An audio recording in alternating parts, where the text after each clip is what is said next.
Welcome to the Megacast. I'm Tyler Keefe in the studios of our flagship station, Civic Center TV and 89.3 Lakes FM. Join us on Civic Center TV on Comcast, Channel 15, and AT&T, Channel 99, where you can also find us in Birmingham and the Bloomfield area on Birmingham Area Municipal Access, and in Southfield on City Cable 15 of Southfield. In Waterford, you can also find us, but on a different channel. That's on Channel 10 on the Media Network of Waterford. Also join us in Lake Orion on Orion Neighborhood Television, or ON TV, joining us for the first time this week. Find us on the web, civiccentertv.com. Just click on our Watch Live link at the top of our homepage on your computer web browser. It's also on the homepage on your mobile phone web browser. However, you got to go to the left side of the page, click on the 3 or 4 lines at the top left there. That will bring a drop-down menu across your screen, and click on Watch Live, where you can view us from 10 a.m. to 12 noon every day, Monday through Friday, throughout the work week as well, and find us online for replays throughout the afternoon, also at that link. You can also find us on Facebook, facebook.com/CivicCenterTV15 and facebook.com/LakesFM. While you're over there joining us on our live show or watching the archive of today or any of our other shows on those Facebook pages, go ahead, give us a like, tell us what you think in the comments. And maybe you have some additional questions for some of those guests. We have many of our guests on multiple times over the course of time, and we may have them on again and be able to ask some of your questions the next time they come around. Also join us online on My Michigan TV or MyMy. That is at mymytv.com. Let me spell that for you. MYMITV.com. My as in possessive, my. MI as in Michigan, TV as in television, that's what we're on, .com as in the internet, mymytv.com, where you can find everything from My Michigan TV, including our show here, the Megacast, live from 10 a.m. until 12 noon, Monday through Friday, and then they have other great programming throughout the afternoon. More great interviews in the hour after us from 12 to noon with Steve Lato during Lato Live. Highly encourage you to stick around if you're on My TV for Lato Live after us at 12 noon. You can also find more information about all of our partnering television, radio, and web outlets by going to our website, civiccentertv.com/megacast, where you can click on a link that will take you to those networks' websites, and you can find all their content from throughout the rest of the afternoon, whether it be 88.1 WBFH, the Biff, which joins us out of Bloomfield Hills each and every day, live out of their studios in Bloomfield Hills High School. Or you want to learn more information about Birmingham Area Municipal Access, some of the great programming in the afternoons and in the evenings throughout the week on the Media Network of Waterford. Just click on their links, and it'll take you directly to their web pages, where you can learn more about everything that they do in the other 22 hours of the day that they're not with us here on the Megacast. Also, learn more information about Megacast on that page and what the show is all about, and view all of our content on demand on your time. So if you don't have the full 2 hours from 10 to noon every single day throughout the work week to join us on the show, you can join us any 2 hours of the day that works for you, or just tune in to certain interviews that are really interesting or really important to yourself, your family, and your daily life. And then right next door to that, arguably the most important page on our website, civiccentertv.com/coronavirus, where you can learn more information from reputable resources, from trusted resources, from experts in the medical fields, in epidemiology, in virology, from the Centers for Disease Control, the State of Michigan's Health and Human Services Department, and the Oakland County Health Division. Just click on those links, and that'll take you to the direct COVID-19 pages. So if you want to do your own research, if you want to, which translates to, you want to learn more information so you can make an informed decision from other people's research that's actually done by experts in these fields, that takes you to information you can rely on. These are people that are working around the clock and researching COVID-19, researching the proper way or the best way that we know of to prevent the spread of COVID-19, researching the variants, researching the efficacy of our vaccines, of our vaccine boosters, who they are most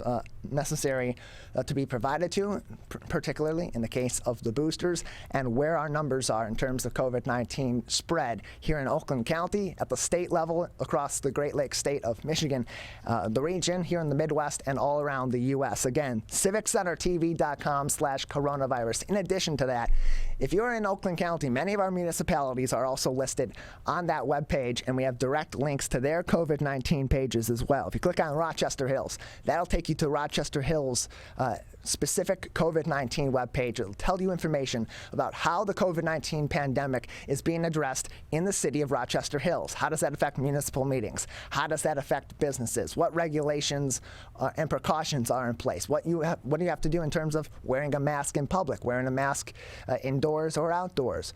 That's all information you can find from the city of Rochester Hills and their direct COVID-19 page without navigating through different parts of the internet to try to find it. Click on that link. It takes you directly to that. Same thing with the city of Troy. Same thing with the city of Pontiac, West Bloomfield Township, and more. Again, civiccentertv.com/coronavirus, where we also post some of the top stories making headlines each and every day before our live shows. We work throughout the morning scouring local newspapers, other publications, and press releases as well from those within our government in order to provide you with information that you need to know about important topics related to COVID-19 and more in Oakland County and throughout the state of Michigan. Our top headline today, Attorney General Dana Nessel has joined a coalition filing a complaint against the United States Postal Service to review their plan to transform the Postal Service over the next 10 years. This is directly from a press release from the Michigan Attorney General's office. Attorney General Dana Nessel joined a coalition of 20 attorneys general led by Pennsylvania Attorney General Josh Shapiro and New York Attorney General Letitia James in submitting a formal complaint asking the Postal Regulatory Commission to order the U.S. Postal Service to request an advisory opinion on Postmaster General Louis DeJoy's 10-year plan to transform the Postal Service. The Attorneys General submitted the complaint and its relevant exhibits to the Postal Regulatory Commission, an independent federal agency that provides transparency and accountability to the Postal Service. The complaint asserts that Postmaster General DeJoy adopted a 10-year plan that will make significant changes to postal services without first obtaining an advisory opinion from the Commission. Federal law requires the Postal Service to go to the Commission whenever it makes changes to postal services that will affect the entire country. The group of attorneys general wrote, the plan will transform virtually every aspect of the Postal Service, rework how the Postal Service transports mail and other products, overhaul its processing and logistics network, enact slower service standards for first-class mail and periodicals and first-class packaging services, reconfigure the location of places where customers can obtain postal products and services, and adjust rates. To date, the Postal Service has only submitted 2 requests for an advisory opinion to the Commission on important but narrow changes that represent only a small portion of the plan's scope. It continued on, quote, the plan reflects unprecedented changes in the Postal Service's operations and service at a time when reliance on the mail remains at historic levels, and states across the country are grappling with a resurgence of COVID-19 cases caused by the Delta variant. Implementing the full breadth of changes without adhering to the process set forth in Section 3661B deprives users of their statutory rights and undermines public accountability. In addition, failing to seek the Commission's expert review on such a transformational change upsets the statutory balance established by the Postal Regulatory Act, deprives the Postal Service of the Commission's expert recommendations, risks significant errors in the Postal Service's decision-making, and ultimately harms all who rely on the Postal Service for timely and efficient mail. Keep in mind, this is going to be a full slowdown in many cases of the transportation of mail, of packages, as we head into a very busy time of the year. And it's not just packages that people are getting. It's not just periodicals that people are getting. People are getting their medicine through the mail. People are getting their bills through the mail, especially those that are not able to access the internet and use paperless billing. That is the way that they obtain their bills, review their bills, and pay their bills to keep the lights on, to keep their water running, to pay their phone bill, to keep the electricity on, et cetera, et cetera, et cetera. And having that mail slowed down could be the difference between making your bill on time or missing your bill and having overcharges because you're late because of the late fees, or having your utilities, your critical utilities, possibly shut down because you're not paying in a timely manner. And so we're going to have Attorney General Dana Nessel, who is one of those 21 attorneys general that filed this formal complaint against the Postal Service. She will be joining us in just just a few minutes at 10:20. Other news making headlines at CivicCenterTV.com. Governor Whitmer has vetoed a bill to ease restrictions on feeding birds. This is from the Detroit News. Governor Gretchen Whitmer vetoed a bill that would have protected people from possible legal action if they fed birds in areas where deer and elk roam. Whitmer said the bill conflicted with state efforts to keep the animals from congregating and spreading disease.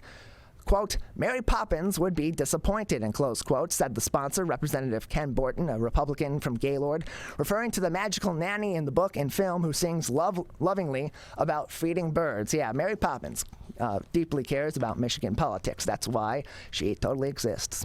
Feeding birds is not illegal in Michigan, but it is illegal to put out food that can lure or attract deer. The Department of Natural Resources recommends people in rural areas use tube feeders or suet cages at least 6 feet off the ground, perhaps surrounded by a wire fence. Borton's bill would have explicitly allowed people to place or spread feed within 300 feet of their house. There would have been a cap on the amount of feed, however. But Whitmer said on Thursday that House Bill 4088, quote, would cast aside sound disease management principles, and closed quote, and threaten agriculture and hunting. The DNR and the Michigan Farm Bureau both opposed the bill in April. Quote, unfortunately, overly broad government rules punish individuals who simply place food in their yards, even to keep animals from starving, and close quote, Representative Borton said in response to the veto. More than a decade before becoming a lawmaker, Borton was accused of not doing enough to keep deer from his feeders in Otsego County. He said that case was dismissed. That full article from the Detroit News on our website at CivicCenterTV.com/coronavirus, as well as our final offer, maybe some happy news for educators and those working in our schools. From McDonald's, this was from M Live Media Group, reporting that McDonald's is offering teachers and school staff free breakfast every day this week. McDonald's restaurants will give teachers, administrators, and school staff a free breakfast every day during this week. The, quote, thank you meal will be served in a Happy Meal box and is free with a valid work ID. Quote, together with our owners and operators, we are proud to serve the people who make our communities a better place. And this is an important time to say thank you to some of our everyday heroes, says Joe Erlinger, president of McDonald's USA. We were honored to give away 12 million free thank you meals to first responders and healthcare workers last year, and now, with educators going above and beyond, we're excited to recognize them in a way only McDonald's can, and closed quote. That's very nice of them. During breakfast hours, October 11th through 15th, educators can get a meal that includes an Egg McMuffin, a bacon, egg, and cheese biscuit, or a sausage biscuit, a hash brown, and a medium hot coffee or iced coffee, or a medium soft drink. Learn more about that if you're an educator and you're interested in some free breakfast from Mickey D's at CivicCenterTV.com/Megacast, where you can find all of our articles posted each and every day, including that very important press release from the Attorney General's office regarding the formal complaint that was filed in a coalition with other attorneys general. We'll be speaking to her about that at 10:20. That is coming up next. We got a packed show for you today, especially coming up at 10:20. Like I said, Attorney General Dana Nessel will join us next on the show. At the bottom of the 10 o'clock hour, we will be joined by Ken Gutman, the superintendent of the Walled Lake Consolidated School District. And then in the 11 o'clock hour, the Federal Emergency Management Agency, because of the flooding over the summer as a result of those major storms, has declared a disaster in Oakland County. And we will be joined by La-Tanga Hopes, one of their media relations specialists, to talk about some relief that is being provided through FEMA to those who have been affected by those floods. That is at 11 o'clock. At 11:20, Terry Lang, Avondale School Board trustee, who had nominated Cynthia Tischer to have the Child and Adolescent Health Center at Avondale High School named in her honor. He will join us to talk about Cynthia's contributions to the community as well as that honor. And then at 11:40, we'll be joined by a number of different people from the play Everybody at the Hillberry Theater on the campus of Wayne State University in downtown Detroit. That is all coming up. You're watching and listening to the Megacast. It's the Great Lakes water. And so what people do ends up in our waterways. Flushable wipes are just evil. They should be thrown away. They're impossible to destroy, and they can cause significant problems. One of the main things when you're cooking is to not dump fats, oils, and greases down your drains. They stick to the sides of pipes. They stick to everything they come in contact with. Don't put it down the sink. There's one water, and it's ours to protect.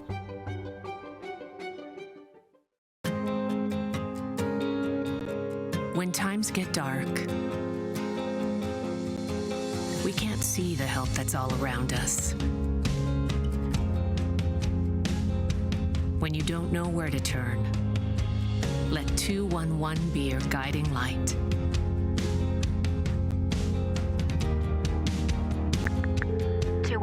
How can I help you?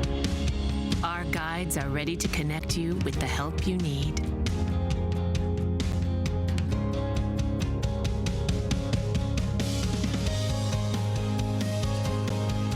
For help with food, healthcare, mental health, and other resources, call 211 or visit 211.org. 211. Get connected, get help.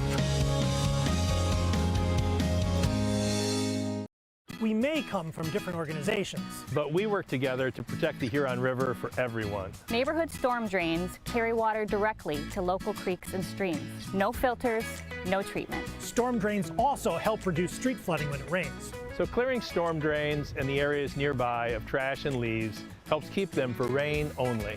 It is easy to do your part by adopting a storm drain. Find a storm drain, check it, and clear it every month. So keep storm drains for rain only. There's one water, and it's ours to protect. We as Michiganders feel connected to this resource in a way that I think is really powerful. Conservation starts with a caring, committed community. For me, it's peaceful to have a relationship with the river. Every single one of us has a role to make sure that those waterways stay safe and healthy, being careful about what goes down the storm drain. Just even eliminating some of your single-use plastic makes a difference. There's one water, and it's ours to protect. People are getting out to walk and bike in higher numbers. More vulnerable road users and higher speed traffic can be a dangerous combination. Crash severity has increased, so if you're driving, be sure to slow down and look for people. There's no need to speed. If you're biking, ride with traffic. If you're walking, avoid stepping into the road if possible. If you have to walk in the street, walk facing traffic. Learn more at walkbikedrivesafe.org.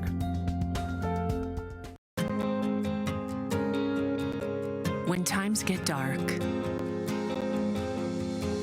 we can't see the help that's all around us. When you don't know where to turn, let 211 be your guiding light.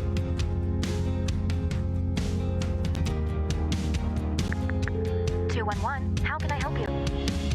Our guides are ready to connect you with the help you need.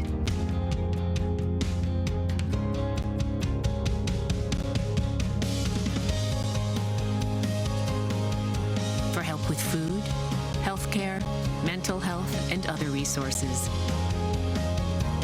call 211 or visit 211.org. 211. Get connected, get help.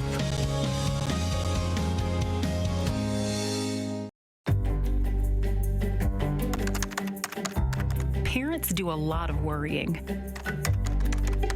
Get your kids caught up on childhood vaccines to protect them from these 14 preventable diseases, and you'll have 14 fewer things to worry about. Vaccines are safe and effective and save lives. So let's get caught up on vaccines and worry about something else. Get the facts at ivaccinate.org. We may come from different organizations, But we work together to protect the Huron River for everyone. Most of the pollution that goes into our rivers is carried by rainwater that flows off of roads, parking lots, and rooftops. the leaves and bark of a single tree can retain a surprising amount of rainwater. Depending on its size and species, it could be 100 gallons or more. It is estimated that an urban forest can reduce annual runoff by up to 7%. Here's one thing that we know can help keep our water clean. Plant a tree.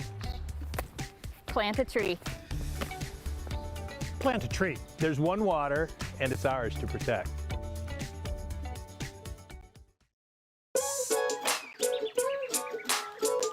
One of the things you can look for in your friends is a change in behavior. These can be big changes, they can be small changes in mood, physical appearance. They may be sleeping less or sleeping more, drinking more, or their eating patterns may be different. One big change that can be pretty obvious is change in motivation. Do they no longer want to play basketball? Do they no longer want to play video games?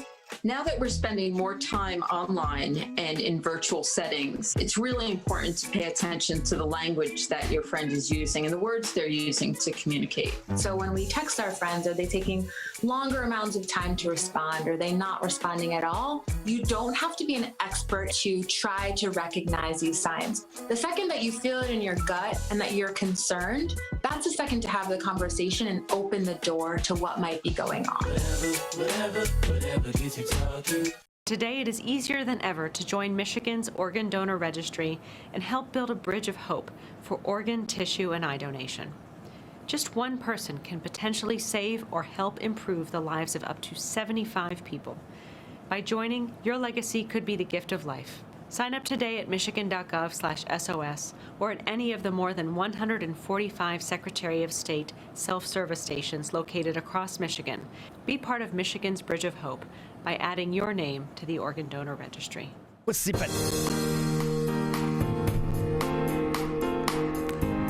Welcome back to the Megacast. I'm Tyler Keefe alongside Calvin Brown in our studios here in West Bloomfield Township, where we broadcast live from 10 a.m. to 12 noon, Monday through Friday on the Megacast, bringing you news and information from across the state of Michigan on COVID-19 and other important news. And joining us now to kick off today's show, we're pleased to be joined and honored to be joined by the Attorney General of the state of Michigan, Dana Nessel, with us now on the Megacast. Attorney General, thank you for being with us today.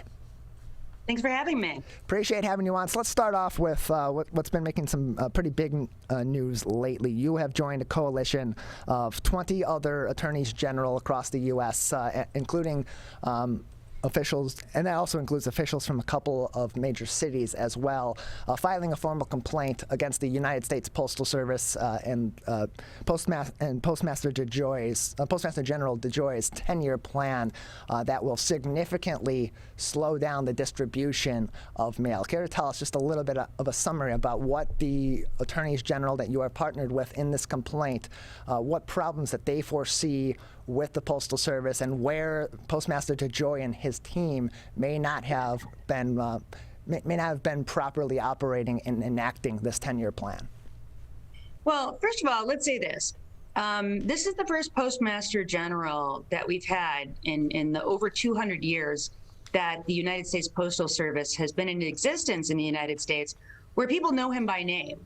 And that's probably not a good thing.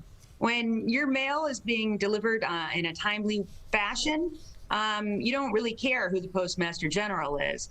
But it was because he's come in from the beginning and implemented all kinds of changes that have slowed down the mail that we know who he is. And in fact, I had to file a lawsuit against him last year because people were in danger of not having their absentee ballots count because the mail had been slowed down so substantially that they weren't going to be received in time to be counted. So it's not my first go-round with this Postmaster General.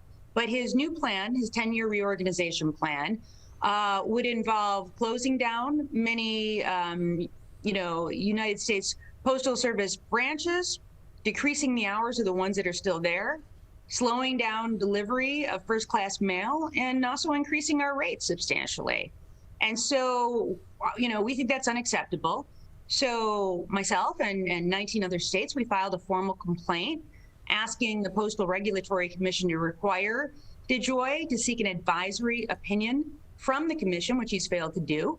And so that this, systemic change in the postal system can be properly vetted, and then we can have public commentary, and that, we can critique this plan to make sure that it's a good one before it goes into effect any further. And I should say it already has gone into effect.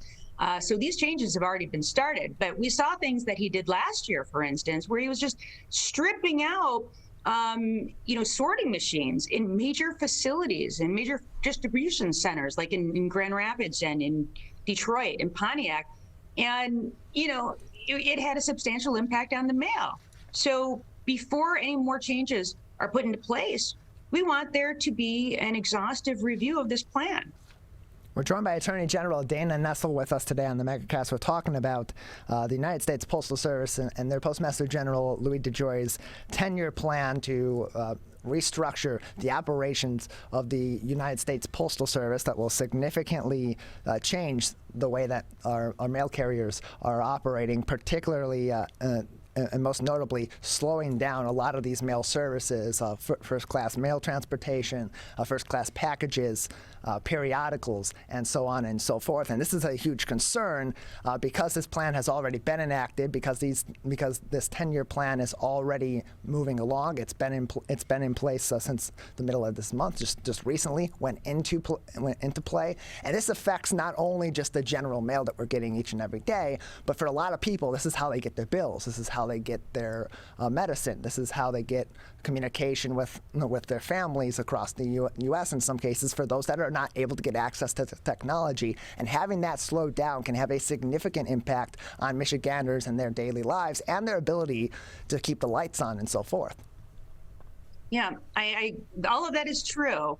And, what we've heard from Louis DeJoy is that, he wants the Postal Service to operate like a business, meaning he wants it to turn a profit. And while that might be a noble goal, and why certainly there are plans in place, and I will tell you that Senator Gary Peters has proposed legislation that would change the way that we fund pensions, for instance, or retirement benefits for our Postal Service workers, so that, we're not carrying a deficit for the Postal Service. To say that we can't have the Postal Service unless it's turning a profit, I think neglects to really understand the fact that this is a public service that is provided to us. We don't say about our local police department, well, they're not making us any money, so I don't know why we're paying for it. Some services that we get from the government are not designed to make a profit. And the fact is, when you look particularly in rural areas, we can't just say, well, why don't we just privatize this? Why don't we just allow private businesses to take this over? Because it won't be profitable for them to go to rural communities. And those people will just end up without any services at all. Or they'll be paying 10 times as much for it as if you lived in a city or in the suburbs. And so this is something that is much needed. And we really have to be cautious before making any more changes, because it's going to have such an incredible impact in the lives of Michiganders all around the state of Michigan, and really all Americans. We're joined by Attorney General Dana Nessel with us today on the Megacast, and we've heard, like you said, that Postmaster General Louis DeJoy has said he wants to operate the Postal Service more like a business, and we consistently have seen over the course of decades that time and time again the Postal Service, it comes into the news that they are at a significant loss for money, and they're going to need to either change their services or get increased funding, and that seems to be pretty cyclical. But that's also partly because our world continues to change, and so people are in some cases less reliant on the Postal Service. Our funding at the federal and the state level also continues to change, and adjustments aren't typically made. But at the same time, those minor adjustments to our funding are made at the federal level. We continue to make sure that the Postal Service stays alive, and in this case, it is proper that when there are significant changes, that they go to the U.S. Postal Service does end up going to the Postal Regulatory Commission. And in this case, from a press release from your office on this matter, it says, quote, "To date, the Postal Service has only submitted 2 requests for an advisory opinion to the Commission on important but narrow changes that represent only a small portion of the plan's scope." To your office's knowledge, what were those requests for advisory opinions? What topics were those on, and why were those submitted but not something more substantial, given that this is a 10-year plan that significantly changes the operations of the Postal Service? Yeah, well, I can't answer what the 2 advisory opinions were on specifically, okay, but I will tell you that this plan as a whole was definitely not submitted for review. And I can't understand why that would be, given that these are significant, substantial, systemic changes that are being made. And what we're seeing is it really is a unilateral decision that's being made by this Postmaster General without seemingly without any collaboration with the Postal Regulatory Commission. And, you know, it's incredibly important that we not just destroy this very important government entity that has provided service to each and every one of us as Americans throughout the course of our lives. To just basically allow this to be destroyed, I think will have such negative impacts on our country. And so we have to be really careful about implementing these changes. And as I said, I mean, last year was just disastrous. And I think that each and every one of us now has had that experience of using the Postal Service and saying, oh my gosh, what's taking so long for, you know, for me to get my delivery? You know, something that used to take days is now taking weeks. And it's really concerning. And you listed a whole, you know, sort of myriad of ways that we use the mail. I mean, and remember, this costs us money in a lot of different ways. Forget about not getting your prescriptions on time, which again can be disastrous for our health. Sure. But even in terms of paying our bills for people who still pay their bills, and many people do, and even if you set things up so that you can have certain types of bills that are paid, maybe even if you have your utilities that are scheduled to be paid online, maybe when you're, you know, have a bill from a doctor's office or something else, you know, you don't have that automatically set up, and you get billed through the mail. And if you don't pay on time, you get a late fee or interest costs or something of that nature. And it's a terrible feeling to know that even if you pay your bills promptly, even if you pay them right away, the second you receive them, that you're still going to get a late fee because there's no way that that'll be received on time. But for some people, it's bad enough that it means, you know, their lights being turned off, you know, or people who are losing other services because they say, well, you just haven't paid your bills, when really someone has paid their bills. It just is taking forever to get through the mail. And I've seen instances where you're going from one community to the next that is literally within walking distance, and it can take a week or more routinely, if not longer than that, for there to be mail delivery when it used to be just 1 or 2 days. And I think it's going to get worse and worse. We're joined by Attorney General Dana Nessel. She is the Michigan Attorney General and one of 20 Attorneys General led by Pennsylvania's Josh Shapiro and New York's Letitia James, submitting a formal complaint against the postmaster, asking the Postal Regulatory Commission to order the U.S. Postal Service to request an advisory opinion on Postmaster General Louis DeJoy's 10-year plan to transform the Postal Service. For more reference on what exactly those changes are, we do have an article posted on civiccentertv.com/coronavirus from USA Today. It's a little ways down the page, but it provides some more information on some of those changes that will affect general mail day to day, but also through the end of this year, it will also temporarily increase prices on all commercial and retail domestic packages due to the holiday season, which is another consideration in this matter. Attorney General Nessel, in response to this complaint filed by yourself and 19 other attorneys general, the U.S. Postal Service responded with a statement in which a spokesperson said, quote, "The recent complaint filed by a group of attorneys general has no legal or factual merit, and the Postal Service intends to move to dismiss it pursuant to the rules of the Postal Regulatory Commission. The Postal Service has and will continue to follow all statutory and regulatory requirements as we move forward on implementing our strategic plan to restore service excellence and financial sustainability." Care to respond to that statement in response to yours and 19 other attorneys general's formal complaint against this 10-year plan that is frankly slowing down our mail significantly? Well, it's disappointing, but unfortunately not surprising. And as I indicated, it's not as though we haven't had to sue the Postmaster General in the past. And if we have to, we'll sue him again. So I think we're going to have to explore other legal options. But I will say this, I mean, we're at a place right now. There are not enough votes, I don't think, on the Regulatory Commission to fire the Postmaster General. It would be very difficult for President Biden to remove him legally. And I mean, typically speaking, since 1970, we've tried to remove the Postmaster General from any sort of partisan considerations. But unfortunately, politics have infected the Regulatory Commission. And in fact, during the Obama years, there were a number of appointees that were just not even voted on because Mitch McConnell had decided to basically, block any Obama appointees. But so it's resulted in really a disjointed regulatory commission. And I mean, we're at a place right now where this guy needs to be removed. I mean, what we're asking for is eminently reasonable.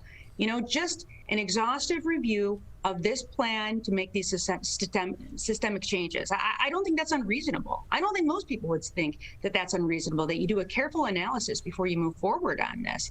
But, his reaction is the same as it's always been, which is just to do whatever it is that he wants and to not, think that he requires any oversight and to not being, not taking well to any kind of criticism, no matter how well-founded it is.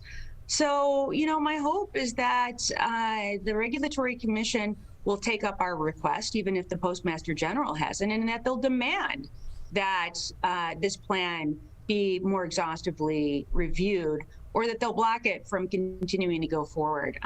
Like I said, I'm sad that we're at a time and place where the mail is a partisan, issue. I mean, delivery of mail, it affects everyone equally, no matter what our political persuasion is. And this should not be partisan in nature. And I'm sad that it has, clearly become that. The least that we can do is have some sort of conversation on it, get some overview, and at least know where we're going. We're pleased to be joined by Michigan Attorney General Dana Nessel with us on the Megacast. And Attorney General Nessel, there's a rally that is scheduled for October 12th at the state capitol. It is being organized by the Election Integrity Fund and Force, a nonprofit focused on curbing, quote, attempts to subvert the integrity of our elections. And frankly, this is a rally in support, in continued support of the big lie that the 2020 elections were allegedly fraudulent, that there were huge discrepancies, all things that have been vehemently disproven by a number of different secretaries of state, including here in the state of Michigan, both from the Secretary of State's office and from a number of other institutions as well that are closely monitoring our elections and go through exhaustive work to ensure that they are free and that they are fair and that they are secure elections, all of which has been in large standing found to be the case everywhere that these audits have gone on. In terms of the rally, we've seen in the past that many people that have been in support of the big lie, in some cases or the other, have not exactly been cordial in their rallying. How much of a focus is something like this because of those past situations, particularly January 6th? How closely is this being looked at? Of course, with the caveat that people have the right to the free speech, they have a right to express their opinions, but there is a certain extent that they can go that they can go to, and there is a red line that you cannot cross in expressing your opinion.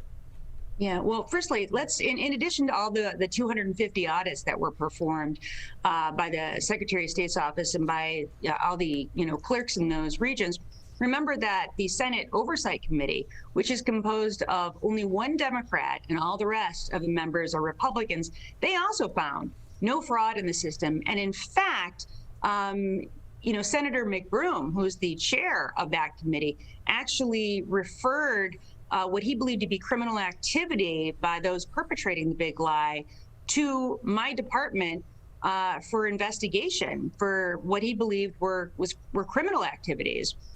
One of the individuals that was involved in that report is, of course, this Attorney General candidate that was endorsed by President Trump. And he's going to be one of the headliners at this event. So, I mean, it just boggles the mind. But yeah, we have to be concerned about threats of violence. We have to be concerned about how this is undermining our democracy and our system of elections. I will say that that tomorrow, when this rally is scheduled to take place, the State House is not going to be in session because, unfortunately, we lost Representative Andrea Schroeder to cancer, and there will be a memorial for her. So I expect that all the state reps, I mean, they're not in session, and most of the state reps are not going to be in Lansing because I think they'll be at this memorial. The state Senate, I'm not sure what's planned for them, but I've already talked to a few senators who have said they're not going. I mean, they're not going to walk into that building if there's a lot of people there, because as we've seen in the past, it can be a threat to their safety. And you might remember the photograph that was taken that went, viral. It was taken by my state senator, Dana Pohanke, as you had state senators that were cowering under their desks because you had armed gunmen that were in the gallery that were shouting at them and threatening our state senators, many of whom now have tactical gear on the floor with them, who wear Kevlar vests and sometimes have helmets under their desks. That's not the way state government ought to operate. So I do think it's something to be concerned about. I do expect to have an enhanced police presence there. My hope is honestly that not very many people show up. And if you remember, there was supposed to be a huge rally at the nation's capital to support the insurrectionists who were charged with the events and with criminal activity on January 6th at the Capitol. And I think 200 people from around, showed up for that. So you had, 10 police officers for every one demonstrator. And I hope it's the same thing for this. I hope that people will ignore it. And I hope that people will understand that there's no validity to these claims. And these claims have been reviewed time and time and time again, over and over and over again. And we've always found the same thing, which is that the 2020 election was one of the most safe and secure and successful in modern history. Over 5.5 million people voted in the state of Michigan. And, there was not a finding of virtually any fraud. And certainly not any kind of fraud that would have affected any of the offices that people were voting on. And I will say that my office takes allegations of fraud very, very seriously. And whenever there is a potential, act of criminal fraud, it gets referred to my office and we prosecute. But generally, it's caught. That's how we know about it. There are so many systems in place to catch any type of election fraud or voter fraud that it gets caught, it doesn't count, and those people get prosecuted. But the same thing I would say, we have very few people that rob banks. We have very little bank robbery because we have so many systems in place to prevent that. But, if you have a couple instances where that occurs, we don't say, well, we're not going to have banking in America anymore. And plus those people get caught. So it's really hard for me to hear this because I know how safe our elections are. And this is echoed also, it was echoed by the FBI, by the Department of Homeland Security. There were multiple investigations that were done, even by Bill Barr and the Department of Justice. No findings of fraud. We're joined by Attorney General Dana Nessel, the Michigan Attorney General, with us today on the Megacast. And Attorney General, I know we're a little bit over time, so I just want to take a couple more minutes here to talk to you and ask you about, you've recently joined a bipartisan coalition in support of congressional hearings addressing youth social media use. Actually, in a recent study from Facebook and their own internal studies, it showed that social media is inflicting harm in the form of increased mental distress, bullying, suicide, and other self-harm, and self-harm on a significant number of kids, and actually announced on September 27th plans to pause but not abandon their development of Instagram Kids. What at the state level and then at the federal level needs to be addressed in terms of social media use in children and the effect that it's having, and then what can be done to curb some of these issues or to mitigate them so that our children, in a world that is so driven by technology and so driven by social media today, isn't adversely harming their development? No, we need to have better oversight. We know that the more time that kids spend online on social media, it increases their exposure to child predators, to cyberbullying, increases the chances that they'll suffer from depression, shows them harmful images that lead to eating disorders and body dysmorphia. It radicalizes people, whether it's to the right or the left. And we know that there are algorithms that have been put in place specifically designed to keep young viewers online in order to monetize their personal information that then gets sold to advertisers. And so this is bad for kids. It's bad for adults too, but at least adults, are better able to make decisions than our youth are. And I think there needs to be better regulation and oversight. We have regulatory commissions for, we just talked about the Postal Service. We have it for banking and finance. We have it for mortgage and lending. I think we ought to have it for social media as well. We know that it has incredible adverse impacts on our nation's youth. And I think it's time that we start addressing that. Yeah, Facebook founded in 2004, Twitter shortly after that. These social media outlets are still very much in their infancy, and as they become more critical parts of our communication day by day, they have a significant impact on our children, and that's going to need to be addressed as we continue to learn more about the adverse effects it can have on our kids, as well as all the positives that it does bring to our society. Attorney General Nessel, anything else for us today before we'll say goodbye? Well, I just really appreciate you for having me and for, having the opportunity to discuss some of these important topics and for obviously your in-depth knowledge on these issues as well. So thanks for taking the time to look into all these matters and to discuss them with me here today. Much appreciated. Appreciate your time as well. Attorney General Dana Nessel, and we broadcast all the West Bloomfield Lakers football games here. So before I let you guys, I want to give you a good old-fashioned go Lakers and say goodbye today. Go Lakers! I forget, well, you guys changed it since I went to school there. What's the name of your gator? I actually don't know the name of that. I'm going to have to ask our athletic director, Eric Pierce. I'm not familiar. I should know that, but I don't. All right. I'll get an update on that, and we'll let you know. I got to get back to another game. The Lakers are another good year for them. So. Well, they're going to be in the playoffs, so we got plenty of opportunities coming forth. Attorney General Dana Nessel, thank you very much. Okay, take care. Bye-bye. You as well. We appreciate it. On the other side of the break, we will be speaking with Superintendent Ken Gutman from the Walled Lake Consolidated School District, and then to begin the 11 o'clock hour, we'll speak with La-Tanga Hopes, a media relations specialist with the Federal Emergency Management Agency. Talk to her about a disaster declaration here in Oakland County as a result of some of those 100-year and 500-year storms and floods over the summer. Those two interviews coming up next. You're watching and listening to the Megacast. I couldn't breathe at all. There was lots of talk about putting me on a ventilator. I thought I was gonna die. I was 39 weeks pregnant and had a scheduled C-section. During that time, I got COVID and was hospitalized for a month. I had a blood clot in my lungs. It caused me to go into right-sided heart failure. I was really scared. I kept texting my husband and my mom, telling them how scared I was, and I was worried that he was gonna grow up without a mom. And then I was worried if, when I did get home, that he wouldn't know who I was. Being 27 and a mom and a wife and having that all almost taken away from me. It's scary. And if a vaccine can prevent that from happening, why not? Get your vaccine. I don't want this to happen to anybody else. A message from the staff of Michigan's Crime Victim Compensation Program. Anyone can be a victim of crime and suffer lasting trauma, physically, emotionally, and financially.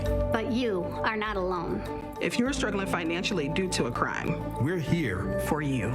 Find out if you qualify for crime victim compensation. Call 877-251-7373 or visit michigan.gov/crime-victim. A message from the Michigan Department of Health and Human Services, Division of Victim Services.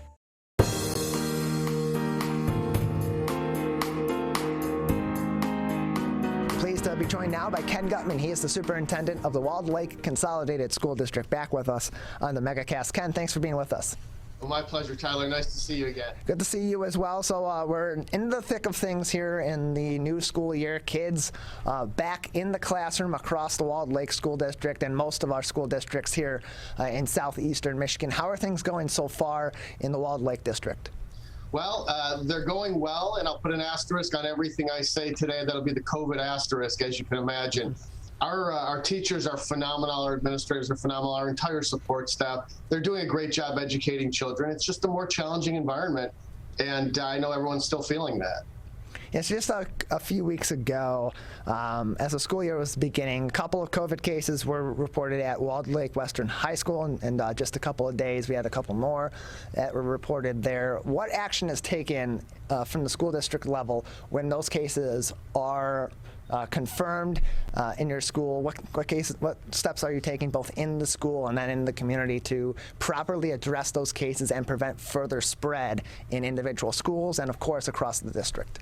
Thank you, Tyler. Good question. We are sharing that information with parents. We share when there's a case in a classroom, a case in a school.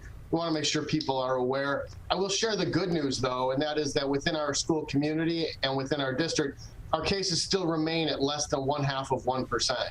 So we're 99.9, whatever it is. I'm sorry, not doing the math right now. It's a very low percentage of cases. Now, certainly, we want to make sure everyone is well, and that not, we'd love that to be zero cases, but we're still very low on our case count within the district. And we certainly do notify people within classrooms and across our district when there is a case. So in many school districts across our local area and really across the state before we started to see more widespread enactments of mask mandates by local health departments, it was kind of a mixed bag, school district to school district, about putting mask mandates and other COVID-19 precautionary rules in place for in-person learning this year. What was, before that mandate, of course, was put in place and overruled whatever decision was going to be made at the school district level, what decision was made at the school board level in terms of mask mandates or not in your school district? And was there any sort of backlash like we saw in many other school districts when those decisions were being made and being discussed? Yeah, so it's not really a school board issue, it's more of an administrative issue. Last year, the school board had a role in voting based on the roadmap and the return to learn plan, the legislation. This year, it's an administrative ruling. And yes, there's backlash no matter which way we make the call. And we understand we're hearing from both sides of the masking issue, all three sides, actually. And so prior to the Oakland County Health Division mandate, we had informed our community that masks would be strongly recommended but not required. Unfortunately, timing-wise, 24 hours later, we received notification from the health division that masks would be required, and that was the night before school started. So we had intended to be recommended, not required, and now we are in a situation where they are required. We're joined by Ken Gutman. He's the superintendent of the Walled Lake Consolidated School District, and he joins us now on the Megacast. And Ken, recently a law was proposed that would make it easier to ticket drivers who don't pay attention or just disregard the stop signs on school buses as kids are being picked up and dropped off from school by our buses. I know in the Walled Lake District, a lot of the times those pickups are happening in confined roadways or in major thoroughfares as well, out in the Walled Lake area, in Wixom and in Novi. I see that pretty often too. What are your thoughts on this proposed rule that would ticket drivers more aggressively who ignore those school bus signals? I like it. I want to keep our kids safe, and anything that can raise an awareness of school bus safety and anything that can hold people accountable who disregard that and put our children at risk, I support it. I think it's good legislation. I think it's a good rule, and certainly it's something that, not very many districts have exterior cameras. We have interior cameras. But the opportunity to have an exterior camera that would be useful in identifying those who put our children at risk, should it not be cost prohibitive, we're supportive of that as well. So are there any plans, at least initially, with these laws both set to be on the books about October 11th? Are there any plans? You mentioned those exterior cameras on buses. Are any plans are in place or discussions already in your school district of obtaining those cameras and putting them into place? Yes, we're in the exploratory phase. We're looking at whether or not we can actually retrofit the buses we currently own, or whether we'll be looking to add those cameras on buses we purchase in the future. We're joined by Ken Gutman. He is the superintendent of the Walled Lake Consolidated School District, and he's joining us today on the Megacast. And Ken, as we continue through the school year and kids are back in the classroom, what's been the response so far from the kids in the school district and the families, as well as the educators, about having that in-person dynamic be back regularly across the school district for this school year, as opposed to previously where we had either fully remote or a hybrid of in-person and remote?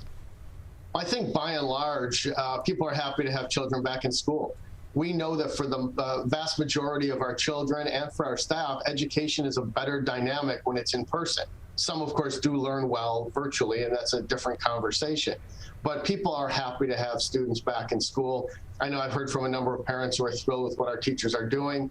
Our teachers are tired, though. It's hard. It's really hard work to teach and enforce masks. And and do all the other things they have to do, it's another dynamic. The other dynamic that they contend with is we have some students in school who chose virtual last year. So, for example, we have some middle school students who are in 7th grade who never had a 6th grade experience, or sophomores in high school who never had an in-person freshman experience. So there's that dynamic, and there's that teaching we have to do to bring students up to speed just on expectations for hallways and classrooms and that sort of thing.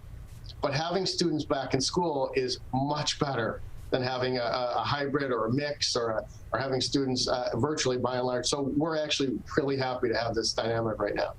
We're joined by Ken Gutman, the superintendent of the Walled Lake Consolidated School District. Learn more about everything going on in the school district by visiting their website at WLCSD.org. Again, that is WLCSD.org. And Ken, in terms of providing that in-person education while also being mindful of COVID-19. Of course, the mask mandates are in place. Distancing is still being utilized wherever possible, but it becomes a little bit more complicated as we get closer to the colder months of the year, because while you're able to have windows open more often in the fall or in the summer because it's warm outside or even very hot outside, and you can have that cross breeze without it really being a disturbance to the temperature in the classroom, or even had outdoor learning. As you get closer to the winter months, that becomes a lot tougher to complete. So what actions are being taken in the Walled Lake Consolidated School District, either from mandate from the top down in the administration to these schools, or innovations by our educators in Walled Lake? Well, we're just trying to have an awareness of how to keep our children safe as we head into those winter months. We know it's going to be more challenging, as you said, Tyler. We know that, certainly students won't be outside for mask breaks as much. We know that students won't have the opportunity to social distance as much as they did last year during a time when we didn't have all of our children back in school. So there was more space in which to social distance. So we're looking into any option we have to make sure we continue to keep children safe in an environment where it's primarily indoors throughout the winter months. We're joined by Ken Gutman. He is the superintendent of the Walled Lake Consolidated School District, and he joins us today on the Megacast to talk about everything that's going on in the Walled Lake Consolidated School District, as well as navigating another complicated school year for people across the board, whether it be students, whether it be teachers, administrators, the school board, and so on, and even the community. Because while we're back in person with our education, and our kids are back in the classroom, our teachers are by and large back in the classroom as well, it's still complicated because there's still a number of things to navigate. And one of the arguments that was against the mask mandates in Oakland County and in many other places was having to have teachers manage that, the mask wearing among their students, because whether it's improper mask wearing that can be common among anybody, adult or child or teenager, whatever the age group may be, it's also in greater scale, I would imagine, now, because we have everybody back in the classroom as opposed to a 50-50 split, or some days and some days not. How is that being managed, and how is that being mitigated right now? And are the teachers finding that to be a difficulty to manage the precautionary situation, and how's that maybe being assisted by the school district? Yeah, we support our staff. It's really hard for them right now, though. Let's just keep it real. It's hard to pay attention to whether a student's wearing a mask, it's below the nose, while you're trying to deliver instruction. And so my heart goes out to our teachers, our paras, our support staff. We know that this is a difficult year for them as well, and they want to teach. They want to help children. They want to help them learn and grow socially, emotionally, academically. And managing masks is just one more difficulty, one more challenge. And so we do know that it's hard for them. We appreciate what they're going through to help. And we also have great faith that they're putting their heart and soul and taking care of our children. We know they're learning. We know they're showing growth. We just know it's significantly more challenging than, I guess, what we used to call a normal school year. We're joined by Ken Gutman. He joins us on the Megacast. He is the superintendent for the Walled Lake Consolidated School District, and across the board in education, hiring efforts and staffing in a number of different capacities has been a problem, as it has been in many other industries. Right now in the Walled Lake Consolidated School District, are there still staffing issues that need to be addressed? Are there jobs available? And if so, what are some of those job positions and maybe even some of the requirements? Thank you. I'll lead with this. I encourage anyone who's looking for a position to call 248-956-2000. Ask for a human resources department. It is challenging, not just here, but across educational institutions across our country and across the world. While we are fully staffed in transportation, we can always use more bus drivers. You know, if a number of drivers call in sick, certainly we have a challenge. We're looking for some special education teachers of special education. We have positions posted on our website. We're looking for some other teaching positions that normally would be filled, and then support staff positions, whether it's crossing guards, paraprofessionals, that sort of thing. It's a challenge to find employees in this environment, and we certainly are looking to find the very best here in Walled Lake.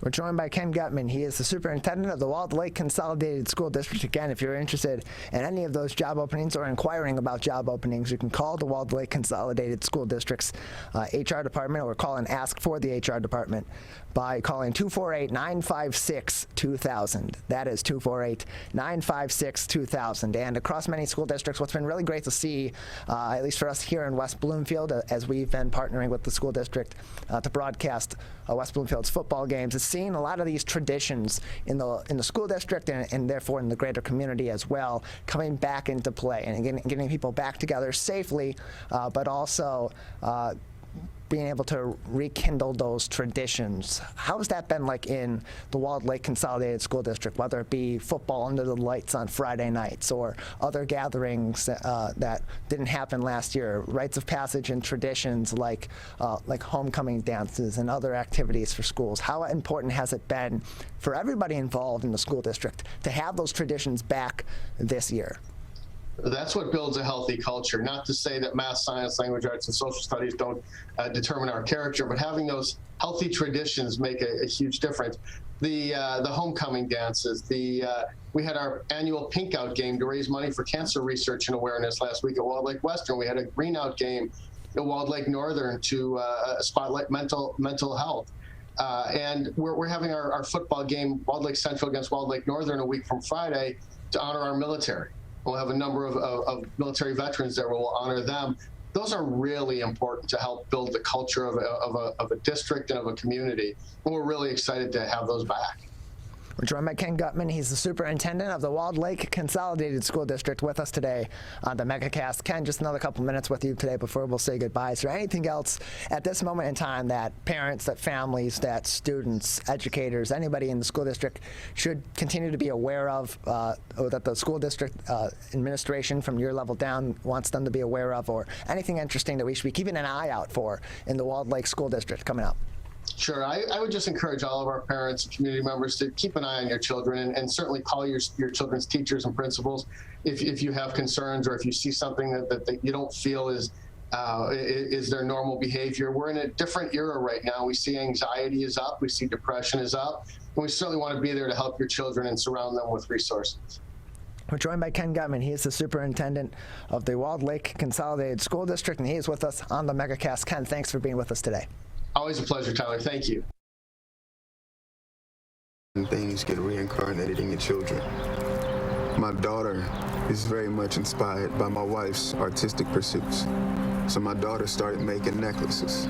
She makes what we call affirmation fashion. I tell her every day that your black is beautiful. Your black is beautiful. Your black is beautiful.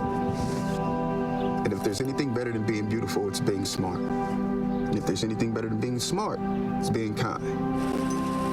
And reaffirming that every day is our method of making sure her chin never drops.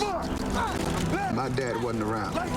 And I remember riding a bike and falling off and cutting myself, and me never just wanting to get back on it. People ask, how your children learn how to ride a bike? And you did. I didn't teach them. I just created an environment where they taught themselves, and all I had to do was be there.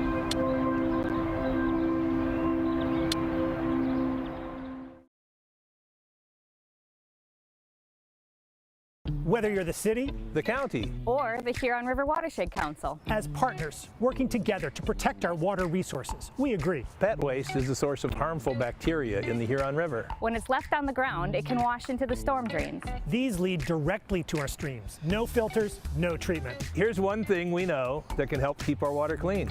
Pick up pet waste and trash it. Pick up pet waste and trash it. So pick up pet waste and trash it. There's one water, and it's ours to protect. Who is struggling right now? I am. My son is. Many are struggling with anxiety, depression, and substance use.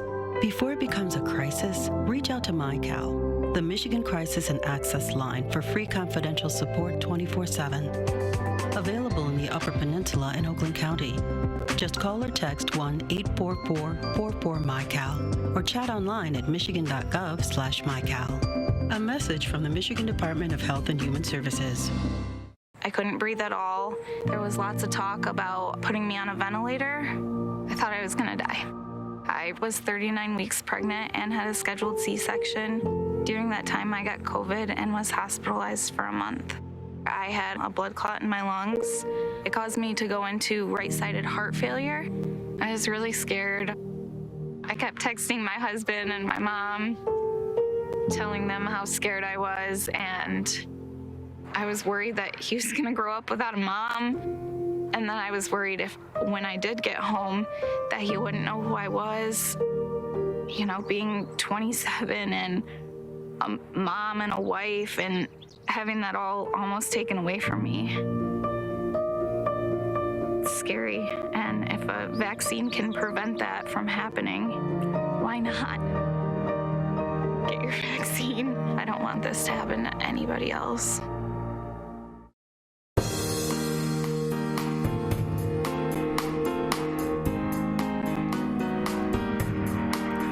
Welcome back to the Megacast. I'm Tyler Keefe alongside our studio producer and board operator Calvin Brown in our studios here in West Bloomfield Township, where we broadcast live every day from 10 a.m. to 12 noon on Civic Center TV and a number of other television stations in the Oakland County area and across the state of Michigan, as well as on your radio homes for the Megacast.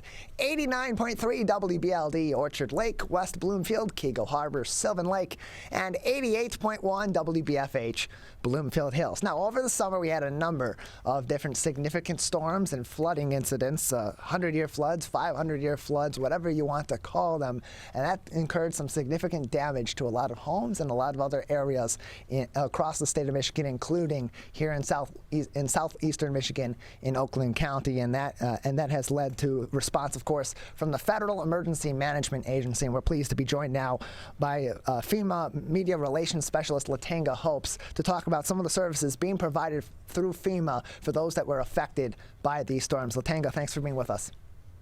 Tyler, thank you for having us on to be able to talk about this important event. Absolutely. So the Federal Emergency Management Agency, or FEMA, has opened a disaster recovery center in Southfield, and it's been open since Wednesday, October 6th, to help renters, homeowners, and business owners affected specifically by the June 25th and June 26th severe storms and flooding. That center is located in the Southfield Center City Office Buildings Complex at 26,000 Evergreen Road in Southfield, Michigan. So, La-Tanga, just give us an overview of what can be obtained at this recovery center, what people can seek from assistance from FEMA that people that may have been affected by these floods in June can seek, and how this came to be here in Oakland County. Okay. First of all, I would like for your listeners and your audience and your anybody viewing to know that the first thing that they can get is good, sound information about how to apply for FEMA. And then after they learn information about how to apply, there's also assistance with the application. We can tell them what they will need. We can help them with the criteria of what it is that we're looking for to try to help them with in their recovery process. All disasters pretty much have a calling card that are consistent with whatever the disaster is related to.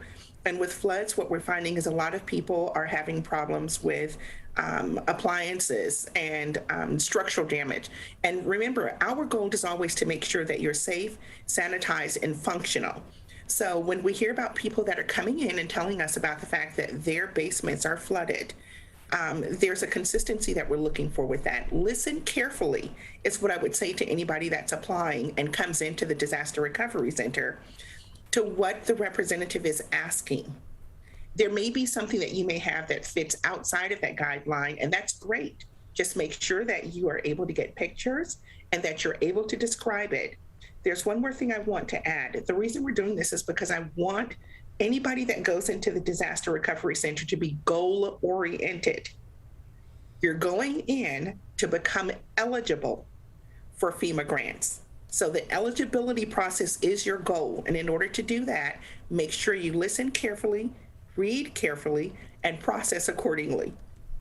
We're joined by La-Tanga Hopes. She is a FEMA Media Relations Specialist joining us today to talk about FEMA's Disaster Recovery Center that is open now in Southfield, located at 26,000 Evergreen Road. This is to help homeowners, renters, and business owners that were affected by the flooding events on June 25th and June 26th as a result of the severe storms and flooding over the summer. And La-Tanga, we had so many storms in proximity of that June 25th and June 26th storming event. Does this cover just specifically those that were affected by the storms in that 2-day period, or can this also apply to those that were affected by other storms in the days and the weeks following that 2-day period? We are still incident oriented, meaning that we are still focused on the June 25th and 26th storms. And as we continue to work through that recovery process, what you've noticed is that with Macomb and Oakland counties, what we're finding is that there are people that incurred damages and were impacted by those storms that have yet to receive support and are still working on their recovery process. So what happens, and just to give you some insight about how this process works, it always starts as a whole community approach. So once the local government, the state government gets together with the federal government, they then assess what is the original need. So we're still working on June 25th and 26th. And as you know, Macomb and Oakland County were just recently added because, as I mentioned, there was definitely an outcry that there was support that was needed from that original incident. So we're continuing to focus, stay mission focused, and work on that one. We're joined by La-Tanga Hopes. She is the FEMA Media Relations Specialist joining us today on the Megacast to talk about a FEMA Disaster Recovery Center that has opened at the Southfield City Offices Building Complex, 26,000 Evergreen Road. Their hours, 9 a.m. to 7 p.m. Eastern, Monday through Saturday. The center is closed today, recognizing the holiday Indigenous Peoples Day, or Columbus Day on October 11th. So they are not open today, but regular hours are 9 a.m. to 7 p.m. Before visiting a recovery center, survivors should register for federal assistance in one of the following ways. That is online at disasterassistance.gov, using the FEMA app, or by calling 800-621-3362. Again, 800-621-3362. For TTY users, that is 800-462-7585. TTY users, 800-462-7585. And La-Tanga, like you said, when you go to one of the disaster recovery centers, you want to be goal-oriented. You want to be very as detailed as possible as you can be when providing that information to FEMA. When people are registering for that assistance, for federal assistance, in one of those ways that I just mentioned, what should they be going into that with? Should they be prepared for in the process of applying for such assistance before they go to one of these centers? Oh, Tyler, that's a really great question. I'd love to answer that one. You would consider the fact that you're going in as if you were even applying for a new home or a new facility to rent, or anything that would have some type of financial transaction. So you're going to take anything that can verify who you are, anything that can verify where you live, anything that can verify where you are living now. There are some people that have come in and applied for assistance and have become eligible, and we've learned that their places were not habitable, meaning that we can also support if there are people that end up in situations where they cannot live in their homes. We can provide rental assistance until their homes become ready. So in that process, you may need to bring an address proving that you are not living in your home, you're living someplace else. We can help you with that process and find someplace that you can rent until your home becomes ready. So bring that information with you as well. Your social security number will be needed. Anytime the government is giving you money, they're going to want to track that information. Bring a lot of patience and work through that process. We're joined by La-Tanga Hopes. She is the Federal Emergency Management Agency Media Relations Specialist, joining us today to talk about a disaster recovery center that has opened in Southfield to address renters, homeowners, business owners, and more who were affected by the June 25th and 26th severe storms and flooding. And La-Tanga, maybe this is outside of your purview, but in regards to the other storming events, is there any discussion so far? Are you aware of any future disaster declarations or assistance that may be available to those that were affected by storms beyond that date?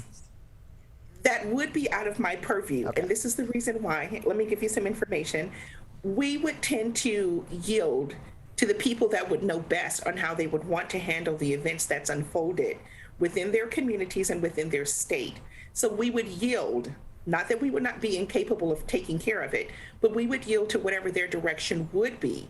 And that would be, again, on a community effort starting locally and then also with the state. And if they were to ask us to address any of the other events that's unfolded since then, FEMA always stands ready. We prepare.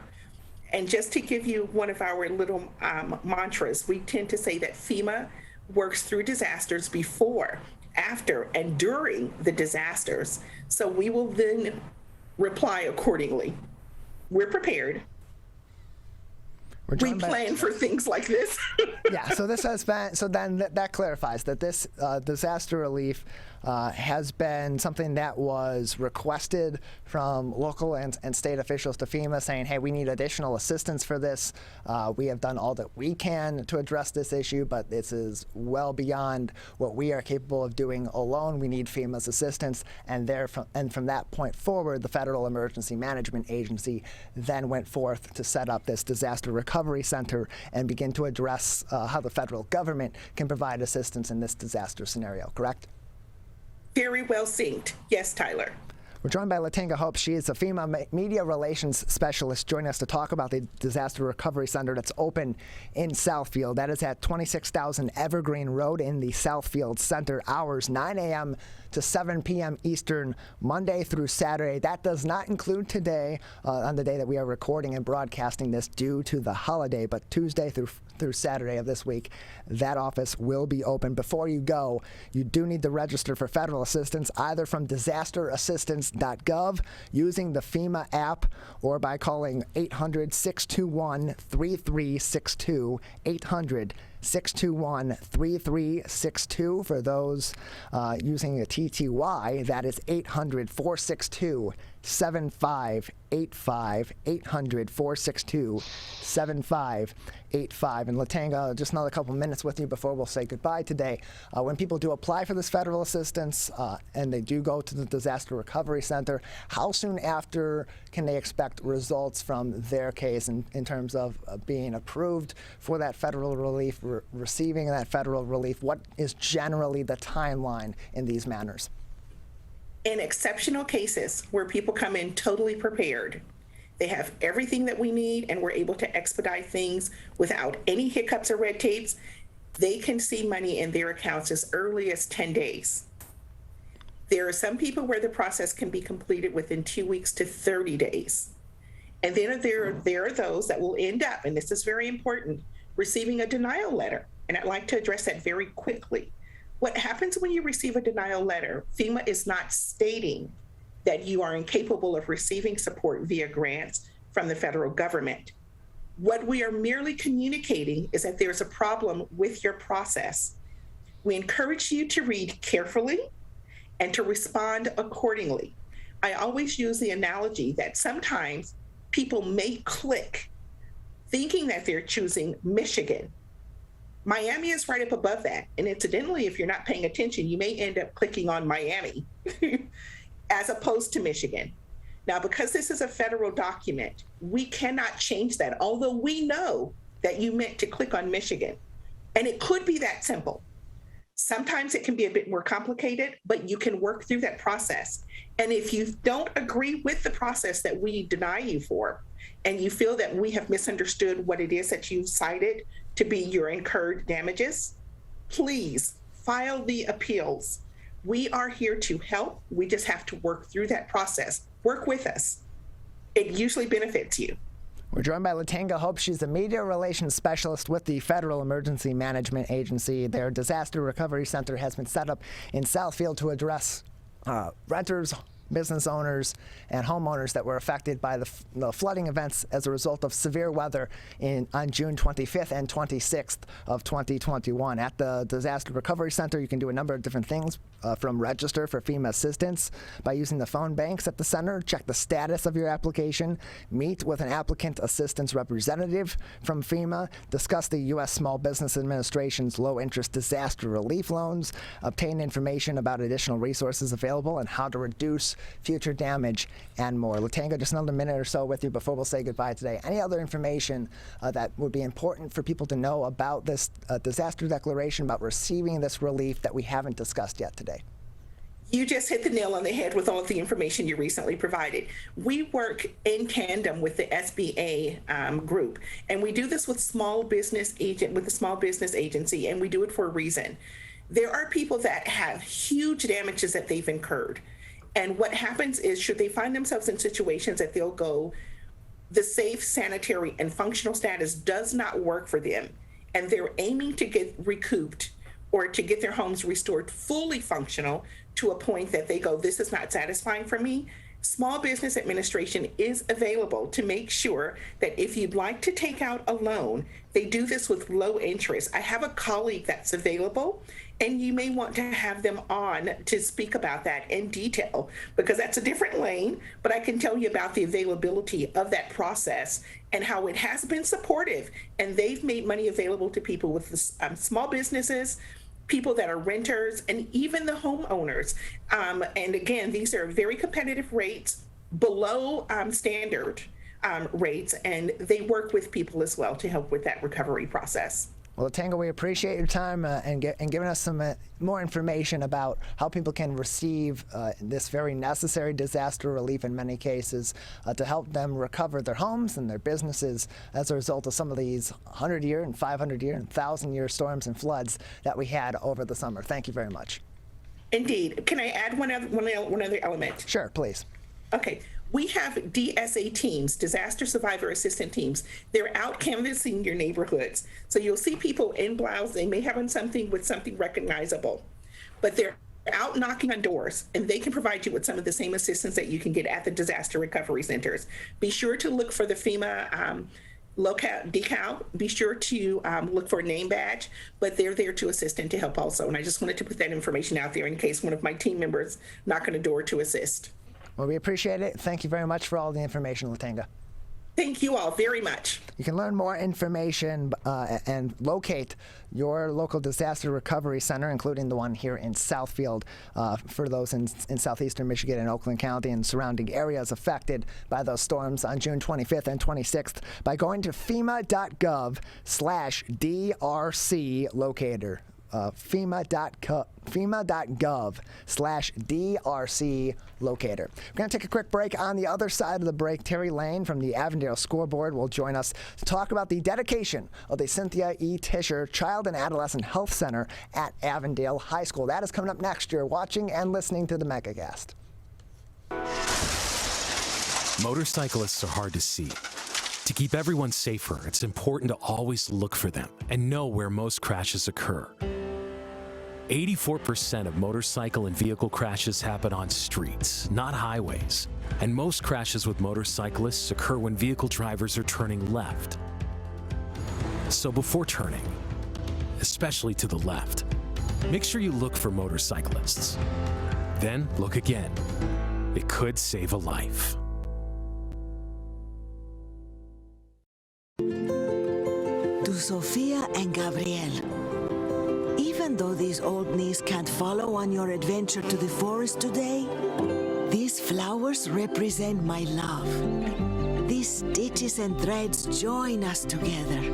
And wherever you see a flower, a bird, a beautiful tree, know that my love is with you. Make the forest part of your story at a park near you. Find one at discovertheforest.org. Can I ask you a question? Why did you get your kids vaccinated? You it's hard for them to social distance, to be isolated from their friends.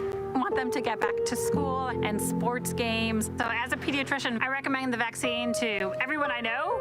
The boys lost a former teammate and classmate who was only 20 years old. It's been a devastating year. We want to get back to normalcy. Our daughter is really looking forward to being with her friends, being a kid.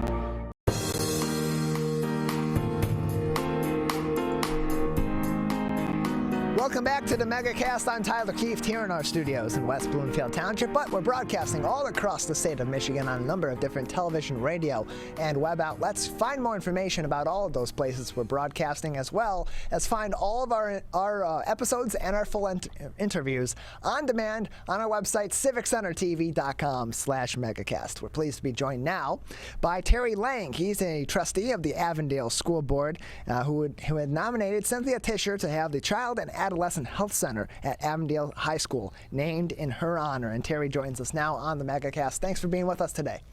Thanks. Good morning, Tyler. Thanks for having me. Appreciate having you on. So first, tell us a little bit about the Child and Adolescent Health Center at Avondale High School. What was the purpose behind putting this in at the high school, and what benefits will this ultimately bring to the community over there in the Avondale School District?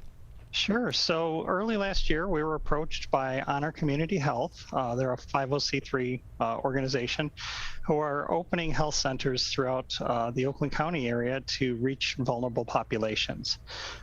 We were approached by them because of the unique demographics in our district. On the west side, we're bordered by Pontiac. On the east side, by Troy and Rochester.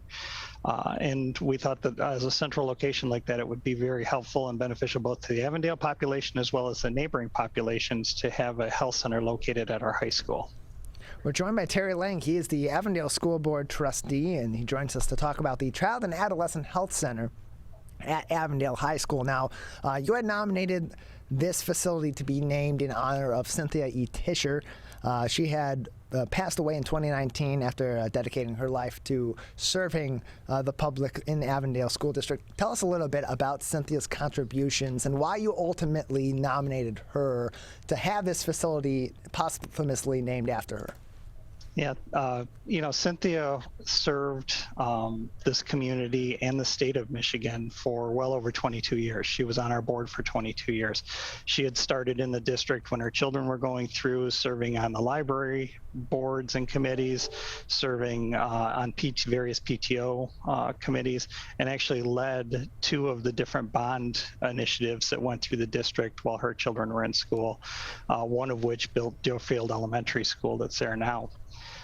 Cynthia was instrumental in my board education. I've been on the board now for 7 years, and she was instrumental in my board education as well as those of many of my predecessors in making sure that she championed the role of the Board of Education and making sure that board members really found their voice on the board and found out how can you be the very best board member that you can. We're joined by Terry Lang. He's a trustee with the Avondale School Board, joining us on the Megacast to talk about the Cynthia E. Tischer Child and Adolescent Health Center at Avondale High School. He was the one that had nominated Cynthia Tischer to have the center named after her when it was declared earlier this year. That's Saturday, October 16th at 10 a.m. The school district will hold a special dedication of the center at Avondale High School. Is this open to the public, and what will people be expecting? Should people be expecting to experience at this ceremony? It is open to the public. I expect that we will have many different dignitaries there from throughout the area. Cynthia had far-reaching connections both throughout the district as well as the state. She had served on the county school board, and she had been a lobbyist for many years at the state level for education funding and things of that nature. So I expect that we will have many folks from across the state that will be there as well. And I expect there'll be a few tears shed. Cynthia was a trusted friend and mentor for a lot of us.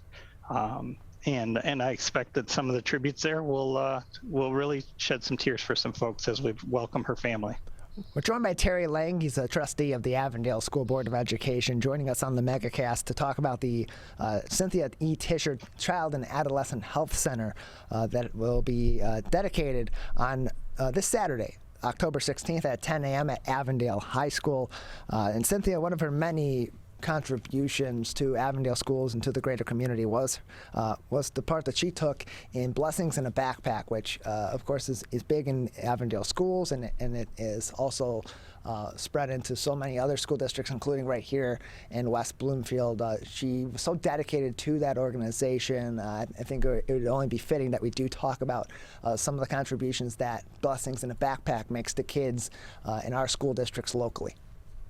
Yeah, Blessings in a Backpack is really a godsend organization.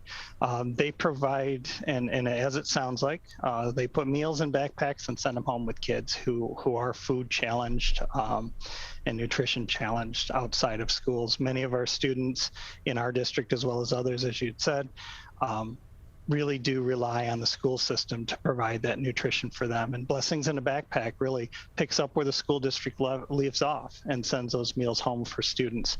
And even during the COVID pandemic, when the schools were closed, Blessings in a Backpack stepped in and was doing home deliveries for these students as well. So they really are a godsend that they split, that they pick up where that school leaves off with nutrition. And it's well known that kids that are missing these basic needs of housing, food, mental and physical care, and things of that nature, until you can get these taken care of for students, their learning is challenged. And so Blessings picks up there, and Honor Community Health is picking up for some of those mental and physical needs as well.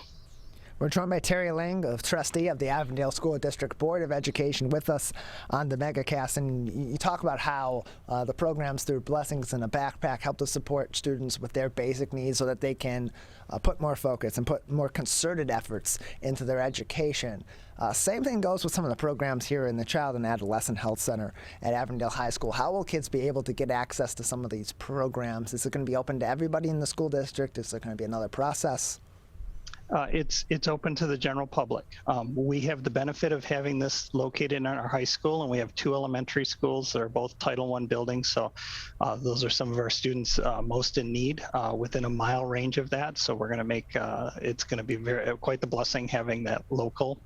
But this is open to the general public, and we made sure that there was access to the high school building, easy access, so that folks in neighboring communities, if they want to take advantage of this system and the Honor Community Health programs that are available, can certainly come in and use those facilities as well.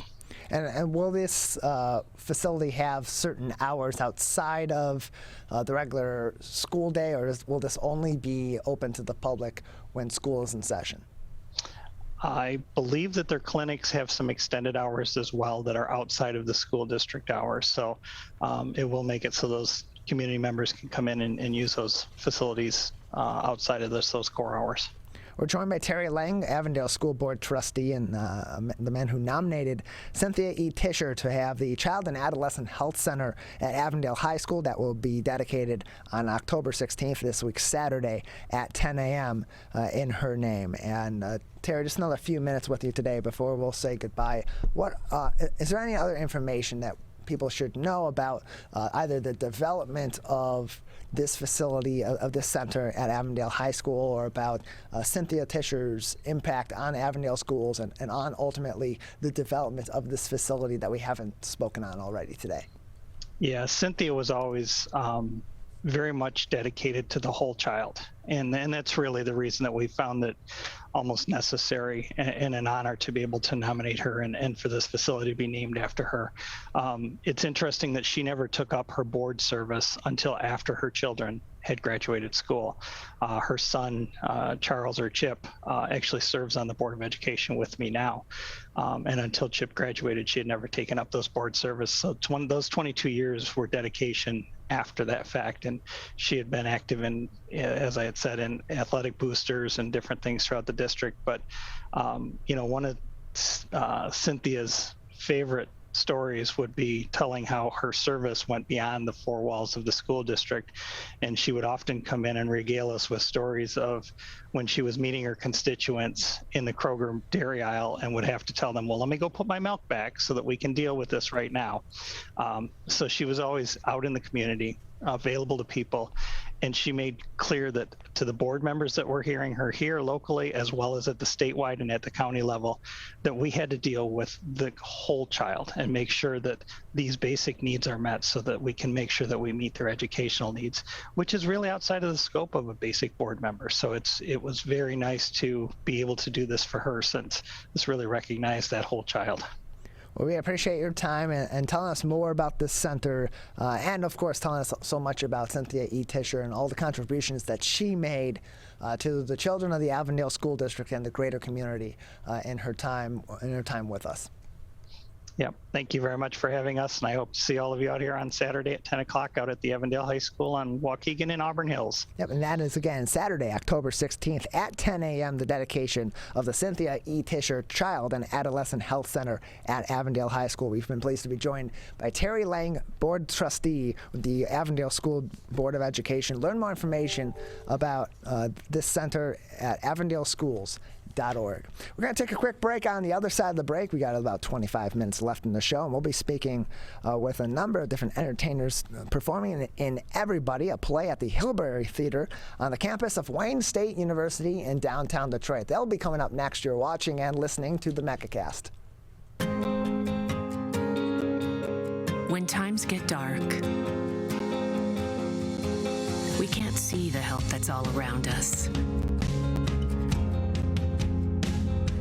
When you don't know where to turn, let 211 be your guiding light.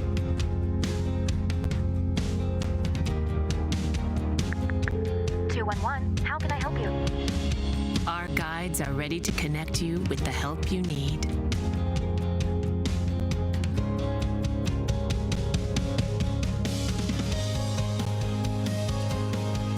For help with food, healthcare, mental health, and other resources, call 211 or visit 211.org. 211. Get connected, get help. We may come from different organizations, but we work together to protect the Huron River for everyone. Neighborhood storm drains carry water directly to local creeks and streams. No filters, no treatment. Storm drains also help reduce street flooding when it rains. So clearing storm drains and the areas nearby of trash and leaves helps keep them for rain only. It is easy to do your part by adopting a storm drain. Find a storm drain, check it, and clear it every month. So keep storm drains for rain only. There's one water, and it's ours to protect. We as Michiganders feel connected to this resource in a way that I think is really powerful. Conservation starts with a caring, committed community. For me, it's peaceful to have a relationship with the river. Every single one of us has a role to make sure that those waterways stay safe and healthy, being careful about what goes down the storm drain. Just even eliminating some of your single-use plastic makes a difference. There's one water, and it's ours to protect. People are getting out to walk and bike in higher numbers. More vulnerable road users and higher speed traffic can be a dangerous combination. Crash severity has increased, so if you're driving, be sure to slow down and look for people. There's no need to speed. If you're biking, ride with traffic. If you're walking, avoid stepping into the road if possible. If you have to walk in the street, walk facing traffic. Learn more at walkbikedrivesafe.org.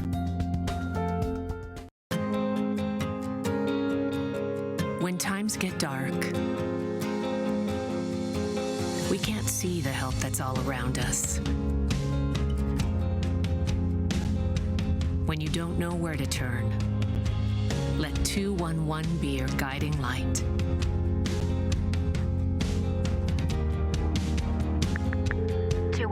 How can I help you? Our guides are ready to connect you with the help you need.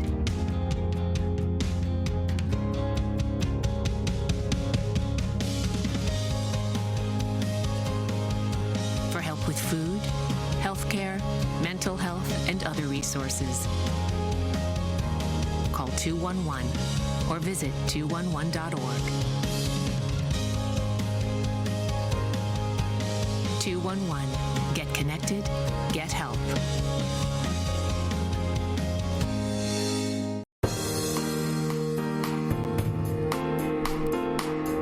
Welcome back to the Megacast. I'm Tyler Keefe here in our studios in West Bloomfield Township alongside our studio producer and board operator Calvin Brown. He joins me in here Monday through Friday, live from 10 a.m. to 12 noon. If you've missed any of our shows so far today or any of our shows in the past, you don't have to fear. They're all online, civiccentertv.com/megacast, where you can watch them on demand on your time, any time of the day, including our final interview on this Monday edition of the Megacast. We are pleased to be joined by many different members of Everybody, a play being performed at the Hillberry Theater on the campus of Wayne State University. Cheryl Tursky joins us, as well as Alexander Durden, Julia Luderman, and lastly, LaRaisha Dion joins us with us on the Megacast. Now, to talk about this play, let's start with you, Cheryl. Tell us a little bit about the play. Just give us an overview, a summary of what the story is that people will see performed at the Hillberry Theater.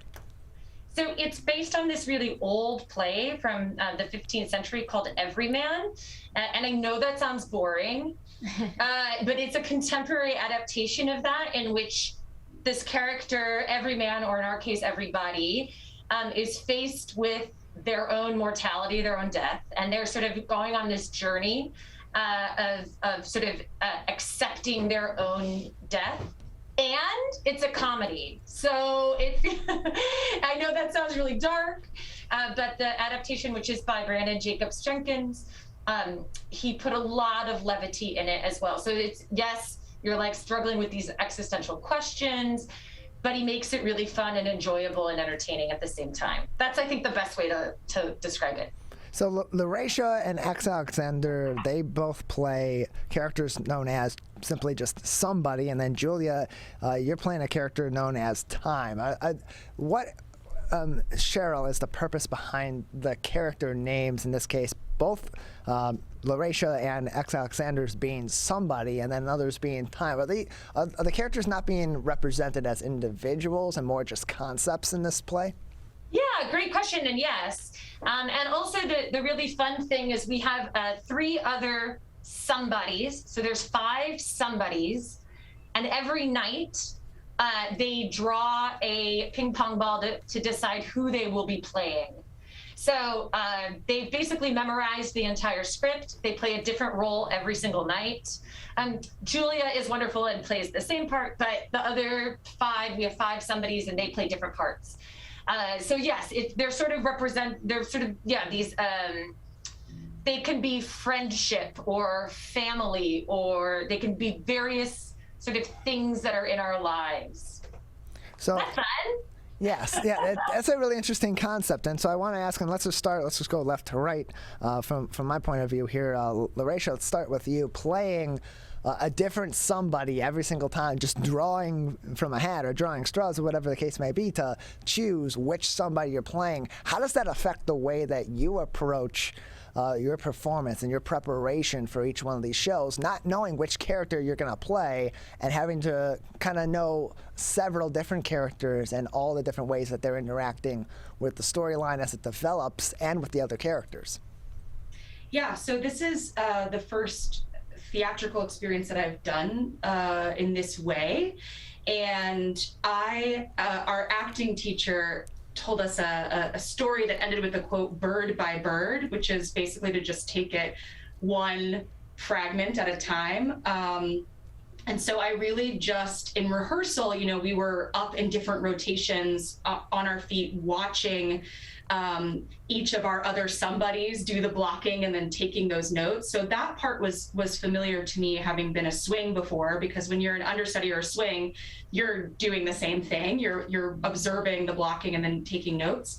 But the process that was different this time around was, instead of just memorizing the gist or the cue lines of my scene partners, you're memorizing the entirety of the scene, which was incredibly daunting. However, in performance, actually makes it so much easier, because you really understand so much more of the beats and nuances and moments between the characters than you might if you're playing it from a singular role, where like you understand what your scene partner is going through, but like you're still in your shoes. When we're like, if X is everybody and I'm friendship, we both understand what it's like to be on the other side of the conversation. So I've been really enjoying how much freedom there is in knowing the story that well. But the rehearsal process, it was like the opposite, where you're like, oh gosh, like this is kind of crazy. And we have all borrowed each other's choices and sort of built our individual interpretations of these characters based on what our scene partners are doing, which I think is really beautiful. And X, let's give you a similar question to that. Does having knowledge of each one of those somebodies that you may or may not be playing on any given night, does that give you a different kind of approach to your performance, because you're able to go into each performance, no matter which one of those somebodies you're playing, with the knowledge of the other somebodies and their experiences, and being able to tailor that maybe even to your character as your somebody on one given night is interacting with others? I think Larisha said it best in that we have the experience of being on the other side of that. But I also think that it gave us the opportunity to explore things that were not being so far explored. We got to see a wide range of interpretations on many of these different characters. And so that gave us the kind of tools, the kind of vocabulary to be able to go beyond that and try something completely different that may or may not work, because we knew that the person who was receiving the choices that we were making understood where we were coming from and could, reflect their responses directly back to us. So yeah, it definitely helped. And I think that even when we are backstage, we always seem to know exactly where we are in the piece, which is really, really nice. And so it's both functional on stage and backstage. We're joined by a number of performers and a director of Everybody, a play that will be performed at the Hillberry Theater on the campus of Wayne State University in Detroit, that is currently ongoing on Fridays and Saturdays from 8 p.m. to 11 p.m. That continues through this Saturday, October 16th. Learn more information by calling 313-577-3010. Again, that's 313-577-3010, or you can send an email to theater, TheaterPR at wayne.edu. theaterpr@wayne.edu. The ticket prices for the show range from $15 to $22. And so, Julia, similarly to the questions that I asked to Larisha and to X, being that you are playing the same character every night, but you're interacting with different people playing different characters, they're all going to have their own interpretation of one somebody versus the next, of one character versus another. And so every performance, your interactions as time are going to be different with one similar character than it will be with that same character in another performance. How does that affect the way that you go about preparing for your one character, knowing that your one character is going to remain the same, but everything else around you in terms of the other performances, in terms of the other characters, is going to be at least somewhat different each time you hit the stage? Yes. So it's nice that the skeleton is there with the lines. The lines are always going to be the same, but it keeps it super fresh every night, and being able to make a real authentic acting choice and really reacting, because I don't know what to expect. I'm not waiting for like a cue or a line that I've heard a bunch. It'll be different every night, and it's cool to do that. We're joined by a number of different people from Everybody, a performance of a stage play at the Hillberry Theater on the campus of Wayne State University in downtown Detroit. That is going on Fridays and Saturdays now through this week, Saturday. Its final show on October 16th from 8 p.m. until 11 p.m. And you'll be able to learn more information by calling 313-577-3010. And Cheryl, as a director of this play, and being someone that is leading the performance here, and being that it is such a uniquely crafted show, both in its approach to storytelling, but also in the way that you're approaching having your actors perform, each of these characters on a given night, being that they're randomly selecting, in the case of the Somebodies, a number of different characters. What kind of what educational elements does that bring to the actors to be able to give them this opportunity almost at random to have to be prepared for whatever may come to them on a given night in terms of their performance, and be ready for so many different facets of what this play may bring to them individually, and then how that ultimately impacts the play itself? I'm a really big fan of freedom within really defined structures. And so one of the things that this play really sort of awards us is a very defined structure, right? So even though there is this lottery, we do have the lines, we sort of know what the play looks like. But within that, you could be playing all these different things on any given night. And I tried to make the rehearsal process sort of equally as structured, right? So like very concrete things that we'd be working on any given day.